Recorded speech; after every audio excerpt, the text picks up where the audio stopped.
Hi, I'm Dr. Crystal. Thank you guys for joining me today. I am a faith-based counselor who specializes in neuroscience and using biblical scriptures to help my clients gain a positive outlook on life. And today, I want to talk to you guys just a little bit about the power of combining neuroscience and biblical principles to improve our mental health and our emotional health. So as we all know, life can be tough at times. We face challenges, obstacles, struggles, all of those things, right, that can take a toll on our mental and our emotional health. In fact, according to the World Health Organization, depression is the leading cause of disability worldwide. And anxiety affects over 40 million people in the United States alone. And I know huge numbers, but I encourage you to not let the numbers discourage you, right? Because I believe that with the right tools and guidance, we can overcome these challenges and find joy, peace, and purpose in our lives. One of the tools in my counseling approach is neuroscience. And neuroscience is the study of the nervous system and the brain. It has taught us a lot about how our thoughts, our emotions, and our behaviors are interconnected. So, for example, there's research that's shown that our thoughts can change the physical structure of our brain. Basically, when we focus on positive thoughts and emotions, we can strengthen our neural pathways, and those neural pathways will then promote well-being and resilience. However, neuroscience alone, right, can't solve all of our problems. And that's where biblical principles come in. The Bible is full of wisdom, guidance, and encouragement that can help us navigate the challenges of life. For example, Philippians 4:8, which is one of my favorite scriptures, it says, finally, brothers and sisters, whatever is true, whatever is noble, whatever is right, whatever is pure, whatever is lovely, whatever is admirable, if anything is excellent or praiseworthy, think about such things. This verse encourages us to focus on positive thoughts and emotions, which align with what we now know, right, from neuroscience. And another example of where scripture and science is meeting, and that just excites me so much, is Psalms 46:1, which says, God is our refuge and strength, an ever-present help in trouble. And this verse reminds us that we're not alone in our struggles and that we can find comfort and we can find strength in our faith. So, how do we combine neuroscience and biblical principles to improve our mental and our emotional health? Here are a few practical tips, right, that I would like to leave you guys with. So first, I want us to talk a little bit about the practice of mindfulness. And mindfulness is the practice of being present in the moment and observing our thoughts and emotions without judgment. This practice has been shown to decrease symptoms of anxiety and depression and improve overall well-being. As Christians, we can practice mindfulness by meditating on scripture, by praying, and by focusing on God's presence in our lives. So here are also, I just want to share with you guys a few practical mindfulness tips that you can use in your everyday life, right? So we know that praying the scriptures, that of course, that's our first go-to, right, as Christians. But there's also mindful breathing. And that's one of the most common ways to practice mindfulness through our breathing exercises. And we do this by focusing on our breath. We can bring our attention to the present moment and calm our minds. So you start by taking a few deep breaths in and out, and then you breathe naturally.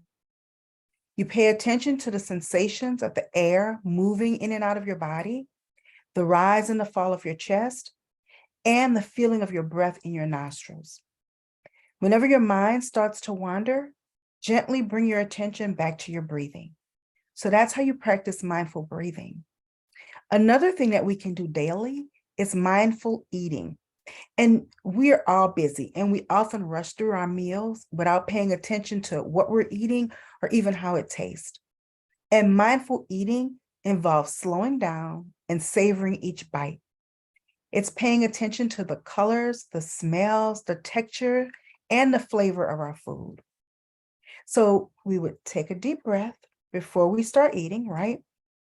And then we chew slowly and mindfully.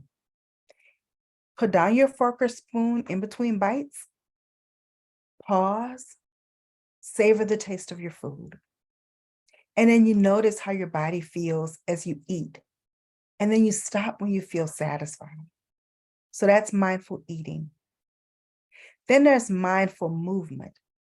Mindfulness, right, can also be practiced through our movements. Excuse me. Movements such as yoga, Tai Chi, or walking meditation. And these practices involve focusing on the sensations of the body as we move. And it can help us to connect with our physical selves and to reduce stress. So when practicing mindful movement, you focus on the sensations of your body, the movement of your limbs, the feeling of your breath. If your mind wanders, gently bring your attention back to the movement. Then there's mindful listening. We often listen to others without really hearing what they're saying, or we listen while we're planning how we're going to respond to what they're saying. But mindful listening involves being fully present with the person speaking. We give them our full attention without judgment and without distraction. So it kind of goes like this. When someone is speaking to you, you put down any distractions, things like your phone, right? A book you may be reading. Turn off the TV, or at least mute the TV, right? You give them your full attention. You listen to their words, their tone, and their body language. And you try to understand their perspective without interpreting, without interrupting, and without judging. Then, with regard to mindfulness, there's mindful self-compassion. And this is a huge one. Self-compassion is the practice of treating ourselves with kindness and understanding, rather than criticism or judgment. Mindfulness, can't speak today, guys. Mindful self-compassion involves being present with our thoughts and feelings, and responding to ourselves with kindness and compassion. When we notice negative self-talk or self-criticism creeping in, we pause, we take a moment to breathe deeply, and we acknowledge the feelings that are present, right? But we don't live there. We don't let them begin to define us. We then respond to ourselves with kindness and understanding, the same way you would do with a friend. So practicing mindfulness can help us to be more present, it can reduce stress, and it can improve our overall well-being. By bringing our attention to the present moment, we can connect with ourselves and others in a more meaningful way. Whether we practice mindfulness through breathing, eating, moving, listening, or self-compassion, it can be a powerful tool for enhancing our mental and our emotional health. So now that we've looked at mindfulness, I would like us to spend just a little time talking about reframing negative thoughts. And this kind of ties in with extending compassion to ourselves. So negative thoughts can have a powerful impact on our mental and emotional health. However, we can reframe these thoughts by replacing them with positive biblical affirmations. For example, instead of saying, "I'm not good enough," we can say, "I am fearfully and wonderfully made." That's scripture. That's Psalms 139:14. Reframing our thoughts can help us to change our perspective and to shift our focus from negative to positive. By reframing our negative thoughts, we can change the way we interpret events and experiences and develop a more positive outlook on life. So here are just a few ways to practice reframing your thoughts in different areas of your life. We can reframe negative self-talk. And as I mentioned, negative self-talk is a common pattern of negative thinking that can impact our self-esteem and our confidence.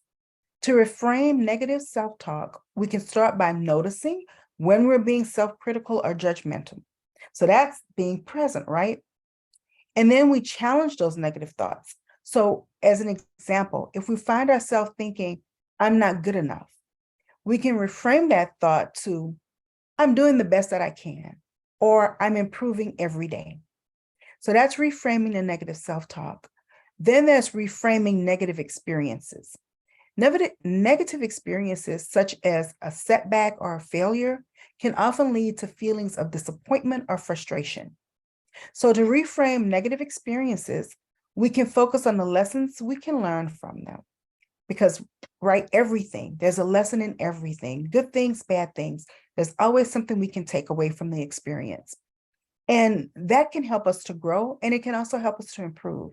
So, for example, say you experience a setback at work. You can reframe that experience by asking yourself, what can I learn from this experience that will help me in the future? So it's encouraging you to look forward and not get stuck in what's just occurred. So that's reframing negative experiences. But then there's also reframing negative relationships. Negative relationships, whether they're with a family member, with a friend, with a coworker, they can often cause stress and tension. So to reframe negative relationships, we can focus on the positive aspects of the relationship and how we can improve communication and understanding. So for example, if you have a difficult relationship with a family member, you can reframe that relationship by focusing on the times when you had positive interactions and by making an effort to listen and understand each other better. So that's just a quick tip on how to reframe negative relationships. Then there's reframing negative situations.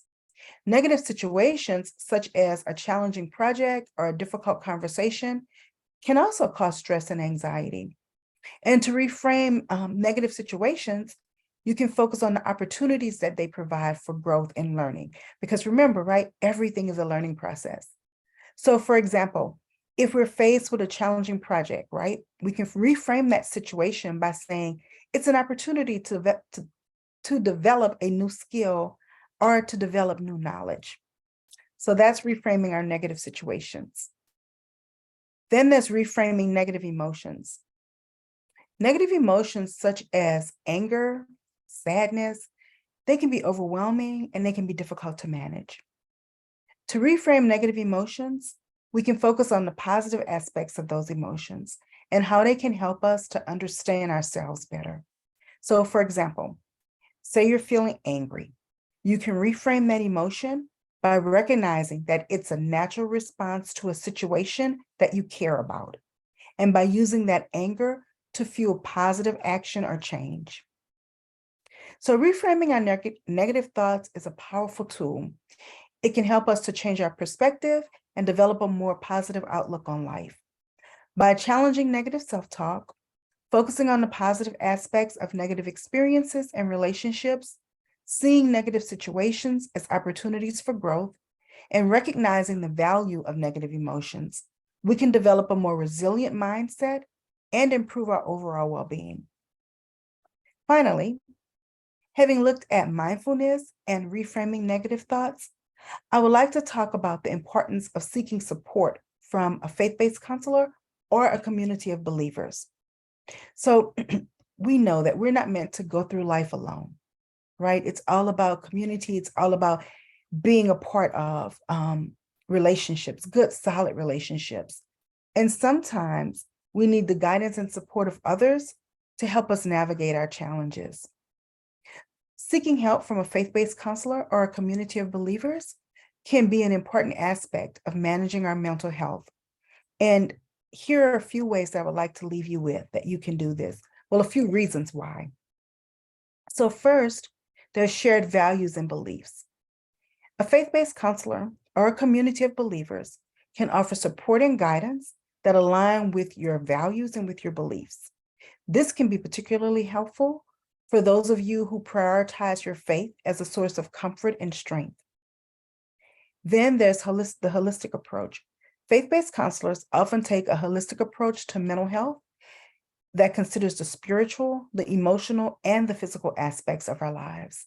And this can lead to a more comprehensive understanding of our mental health and well-being, and it may result in more effective treatment options.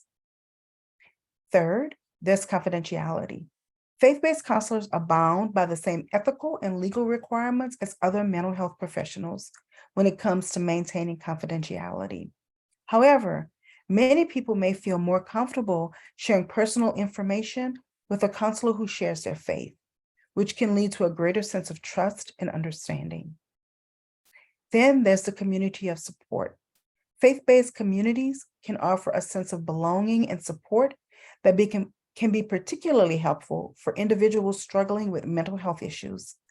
Being surrounded by a community of people who share similar values and beliefs can provide a sense of comfort and reassurance during difficult times. And guys, hear me on this piece. Yes, you need that community of support. Yes, if you consider your faith, you want to align yourself with a faith-based counselor. However, this is not saying not seek the help that you need if a part of your journey involves medication or involves the need for deeper clinical work, right? I'm in no way saying disregard that. But then there is spiritual guidance, right? That's another key when you align yourself with a faith-based counselor or a community of believers. For individuals who prioritize their faith, a faith-based counselor or a community of believers can offer spiritual guidance and support that can be particularly beneficial for managing your mental health issues. This can include prayer, scripture reading, and other spiritual practices that can provide a sense of peace and comfort. Then lastly, there's integration of faith and mental health. Faith-based counselors can help individuals integrate their faith and mental health, and they may use scripture and other religious teachings as part of the therapeutic process. This can provide a sense of purpose and meaning that can be particularly helpful for individuals struggling with mental health issues. So seeking help from a faith-based counselor or a community of believers can be an important aspect of managing our mental health. These resources can provide shared values and beliefs, a holistic approach to mental health, confidentiality, community support, spiritual guidance, and integration of faith and mental health. By prioritizing our mental health and seeking help when needed, we can improve our overall well-being and live more fulfilling lives. So as we come to a close, I ask you to remember that by combining neuroscience and biblical principles, we can find hope, we can find healing, and we can find purpose. So let's focus on positive thoughts and emotions. Let's practice mindfulness. Let's begin to reframe our negative thoughts, and let's seek support when needed. And if you have any questions at all, or if you would like to explore this topic further, please feel free, don't hesitate to reach out. Dr. Crystal, that's DrCrystal at drcrystalc.com. Thank you for listening and have an amazing rest of your day.